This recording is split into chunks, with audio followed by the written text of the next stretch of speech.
ऐसे सवालों में सबसे पहले हमको चिन्ह का ज्ञान होना चाहिए। इसका ज्ञान होना चाहिए, चिन्ह का। इसका आगे कौन चिन्ह लगा है?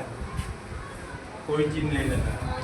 जब कोई चिन्ह नहीं होगा तो काय का चिन्ह माना जाएगा? प्लस का चिन्ह माना जाएगा। दो और यक्स के बीच में कौन चिन्ह लगा है?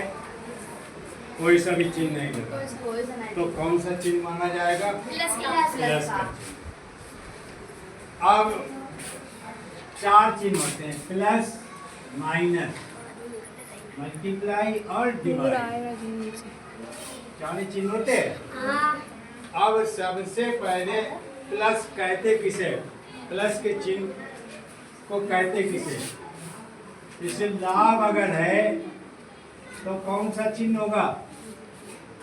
अगर लाभ लिखा है तो कौन सा चिन्ह होगा? प्लस का चिन्ह होगा। और अगर हानि अगर होगी तो कौन सा चिन्ह होगा?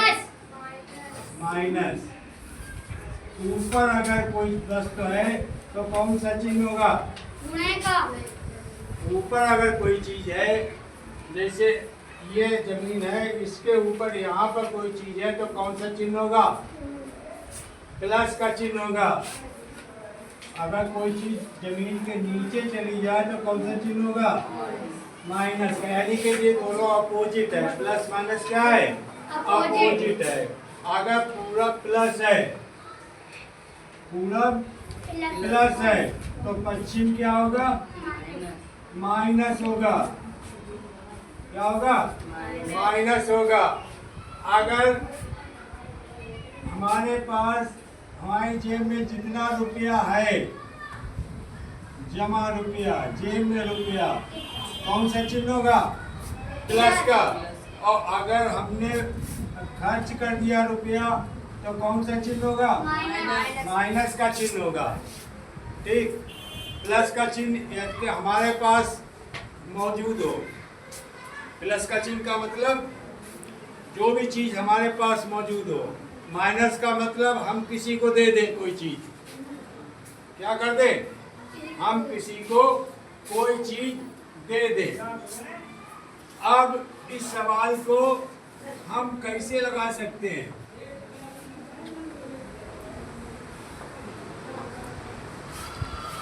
₹2 तुम्हारे पास है, अगर हम इसको खर्च कर दें तो तुम्हारे पास कितना रुपया बचेगा?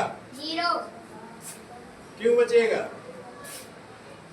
क्योंकि खर्च माइनस में होता है और जो हमारे पास रुपया वो प्लस में होता है। तो सबसे पहले हम क्या कर दें? ₹2 हम घटा दें। यहाँ से गिनती को हम अलग हटा दें। क्या कर दें? यहाँ से गिनती को अलग हटा दें। ₹2 है, ₹2 हम खर्च कर दें तो क्या हो जाएगा? अगर ₹2 हमने खर्च करे तो जो हमारे पास रुपया होगा उसमें भी तो ₹2 कम हो जाएंगे कि नहीं होंगे? तो 10 में भी ₹2 कम हो जाएंगे। आप देखो 2 और 2 कैंसिल हो गया। यहाँ कितने बचे? 2 यक्स। यहाँ कितने बचे? 8। अब गुणा है, गुणा और भाग भी अपोजिट होता है। क्या होता है? गुणा और भाग भी अपोजिट होता है। यहाँ पर कोई चिन्ह नहीं है तो काय का चिन्ह है? गुणे का चिन्ह है। अब जब गुणे का चिन्ह है तो हमको क्या करना पड़ेगा? भाग देना पड़ेगा। क्या करना पड़ेगा? भाग देना पड़ेगा। 2 से भाग देने पर, 2 से भाग देने पर, इसमें 2 से भाग दे दो, 8 में भी 2 से भाग देना पड़ेगा। 2 से 2 कैंसिल हो गया, 2 चौकू 8। यक्स बराबर कितना हो गया? 4। ये हमारा प्रथम विधि है। हम इस तरीके से आसानी से सवाल लगा सकते हैं। समझ में आया? नहीं समझ में आया? यहाँ पर अगर धन चिन्ह है, इसको हमें खत्म करना है। ₹2 थे, ₹2 खर्च कर लो। और जो तुम्हारे पास मान लो ₹10 थे, ₹2 खर्च कर लिए तो 2 इसमें भी तो कम हो जाएंगे। तो यहाँ से 2 थे, 2 खर्च गए। यहाँ से 10 थे, 2 खर्च गए। कितने बचे? 8। अब ये 2 यक्स बचा। अब इस गिनती को भी खत्म करना है तो हम क्या करेंगे? 2 से भाग देने पर, 2 से भाग दे दिया, हमारा आंसर आ गया। अब अगर यही द्वितीय विधि, अगर इसी को द्वितीय विधि द्वारा लगाएं तो हमें बराबर का नियम मालूम होना चाहिए। क्या होना चाहिए? बराबर का नियम। बराबर का नियम क्या होता है? प्लस अगर इसने स्थान छोड़ा माइनस हो जाएगा, माइनस ने स्थान छोड़ा तो प्लस हो जाएगा, भाग स्थान छोड़ेगा तो माइनस हो जाएगा, गुणा हो जाएगा, और गुणा स्थान छोड़ेगा तो भाग हो जाएगा। ये है 2x + 2, 2x + 2 बराबर 10।